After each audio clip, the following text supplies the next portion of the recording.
Kajian linguistik, wacana adalah kemampuan atau prosedur berpikir secara sistematis dan kemampuan atau proses memberikan pertimbangan secara akal sehat. Menurut Danik 2015, wacana adalah unsur gramatikal tertinggi yang direalisasikan dalam bentuk karangan yang utuh dan dengan amanat yang lengkap dengan koherensi dan kohensi yang tinggi. Menurut Astriani 2018, kompetensi wacana yaitu kemampuan untuk memberikan interpretasi tentang topik paragraf, bab, atau buku dengan menggunakan keterpaduan struktur dan keterkaitan makna. Atau kompetensi wacana yakni kemampuan menafsirkan rangkaian kalimat atau ungkapan dalam rangka membangun keutuhan dan makna dan keterpaduan teks sesuai dengan konteksnya. Dan dapat disimpulkan bahwa kompetensi wacana yaitu kemampuan seseorang memahami pesan yang ada di dalam wacana atau teks dan kemampuan mengekspresikan gagasan atau pesan dengan menggunakan bahasa, baik dalam bentuk lisan maupun tertulis. Kedudukan wacana dalam bahasa sebagai satuan kebahasaan atau satuan linguistik unit yang berada di atas tataran kalimat.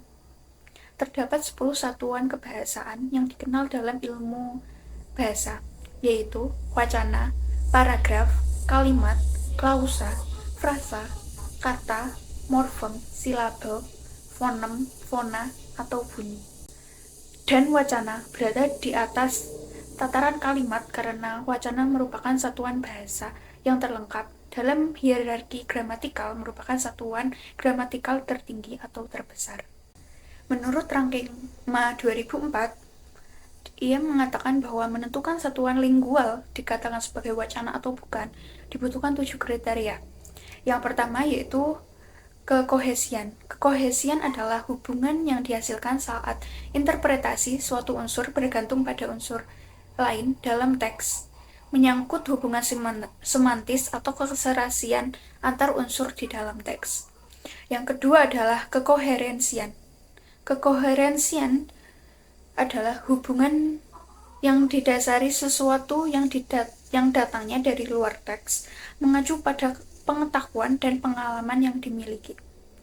Yang ketiga adalah keintensionalan, yaitu menyangkut tujuan dan fungsi bahasa yang dimiliki partisipan dalam berkomunikasi. Yang keempat adalah keberterimaan. Keberterimaan yaitu rangkaian kalimat yang berterima dan dapat dipahami oleh pembaca agar dapat dikualifikasikan sebagai teks. Yang kelima yaitu keinformatifan. Suatu teks harus memuat informasi-informasi baru dan harus dapat dipahami oleh pembaca. Yang keenam yaitu situasionalan, menyangkut situasi, tempat, dan waktu teks tersebut dihasilkan. Yang ketujuh adalah keintertekstualan, mengacu keterhubungan suatu wacana dengan wacana yang lain yang telah diketahui. Dari ketujuh kriteria tersebut, dua hal yang paling mendasar, yaitu kekohesian dan kekoherensian. Unsur pembentuk wacana. Menurut Baryadi dalam Hartanto 2015 mengemukakan bahwa untuk menciptakan keutuhan, setiap bagian wacana harus saling berhubungan. Sejalan dengan pandangan bahwa bahasa itu terdiri atas bentuk dan makna, hubungan dalam wacana dibedakan menjadi dua, yaitu kohesi, hubungan bentuk, dan koherensi, hubungan makna atau hubungan semantis. Halliday dan Hasan 1976 membagi kohesi menjadi 5 jenis. Yang pertama yaitu substitusi. Penyulihan suatu kata atau kelompok kata oleh kata lain untuk tujuan tertentu. Yang kedua yaitu referensi. Hubungan pengacuan suatu unsur dengan unsur lain, baik yang muncul sebelumnya, sesudahnya, atau bahkan di luar teks. Yang ketiga yaitu elipsis. Pelepasan suatu kata atau bagian dari kalimat yang dilakukan untuk kepaduan wacana. Yang keempat yaitu konjungsi. yaitu hubungan sebuah kalimat atau klausa dihubungkan dengan kalimat atau klausa lain. Yang kelima yaitu kohesi leksikal, hubungan semantik antar unsur pembentuk wacana dengan memanfaatkan unsur leksikal atau kata.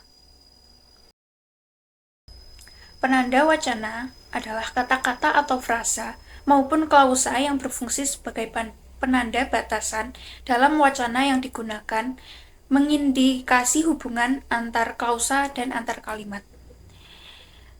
Penanda wacana dapat dibagi menjadi dua, yaitu penghubung dan kata keterangan.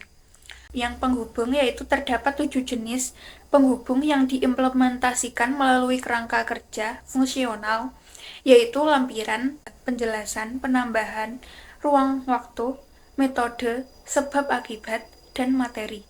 Sedangkan kata keterangan, yaitu subjenis kata keterangan, digunakan untuk menjelaskan deskripsi kata keterangan yang terkandung dalam teks tadi. Jenis-jenis wacana. Jenis-jenis wacana terdapat 7 jenis. Yang pertama yaitu berdasarkan media yang dipakai untuk mewujudkannya. Ini terbagi menjadi 2, yaitu wacana lisan dan wacana tertulis.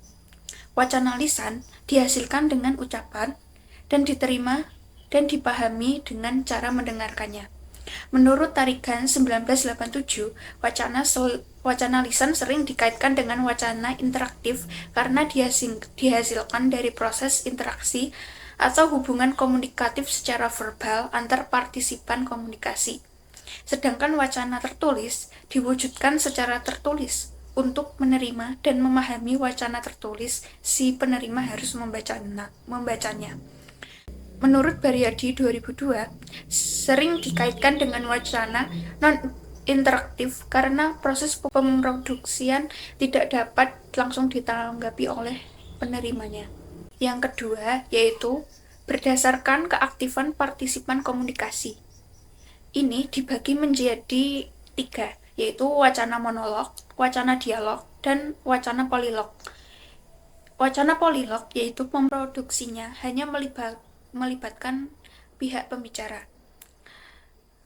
Wacana monolog dibagi menjadi 2, yaitu monolog lisan dan monolog tertulis. Monolog lisan contohnya yaitu ceramah, khutbah, dan kampanye. Monolog tertulis contohnya yaitu wacana berita, pengumuman tertulis, atau teks prosedural. Yang kedua yaitu wacana dialog, melibatkan 2 pihak sebagai pembicara dan pendengar. Contohnya yaitu tegur sapa dan tanya jawab guru dengan muridnya. Yang ketiga yaitu wacana polilog, diproduksi melalui 3 jalur atau lebih. Pada dasarnya sama dengan wacana dialog karena melibatkan pembicara dan pendengar. Contohnya yaitu diskusi, rapat, dan musyawarah. Jenis wacana yang ketiga yaitu berdasarkan tujuan pembuatan wacana. Ini dibagi menjadi beberapa wacana. Seperti yang pertama yaitu wacana narasi, yaitu yang menceritakan sesuatu. Yang kedua yaitu deskripsi, yang menggambarkan sesuatu. Selanjutnya itu wacana eksposisi, yaitu yang memaparkan sesuatu hal. Yang selanjutnya yaitu wacana eksplanasi, yang menjelaskan sesuatu. Wacana argumentasi, yaitu yang memberikan sesuatu alasan. Selanjutnya itu wacana persuasif, yang yaitu suatu hal yang bersifatnya membujuk. Selanjutnya itu wacana informatif, yaitu yang menyampaikan sebuah informasi. Wacana prosedural, yaitu langkah-langkah untuk melakukan sesuatu. Selanjutnya itu wacana hartatori, yaitu yang memberikan nasihat. Selanjutnya itu wacana humor, yaitu yang bersifat melucu. Selanjutnya itu wacana regulatif, sesuatu hal yang mengatur. Dan yang terakhir yaitu wacana jurnalistik, yaitu suatu hal yang melaporkan sesuatu.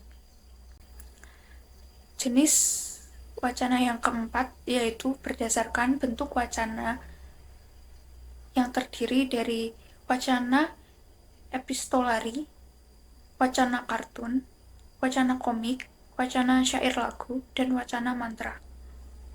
Yang kelima, berdasarkan langsung tidaknya pengungkapan wacana.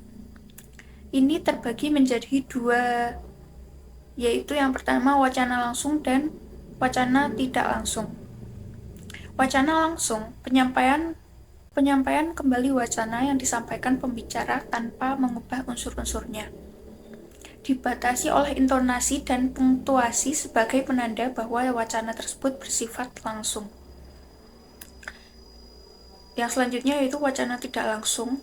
Menurut Kriteria Laksana 1993, pengungkapan kembali wacana tanpa mengutip harfiah kata-kata yang dipakai oleh pembicara dengan konstruksi gramatikal tertentu, antara lain dengan klausa subordinatif, kata bahwa, dan sebagainya.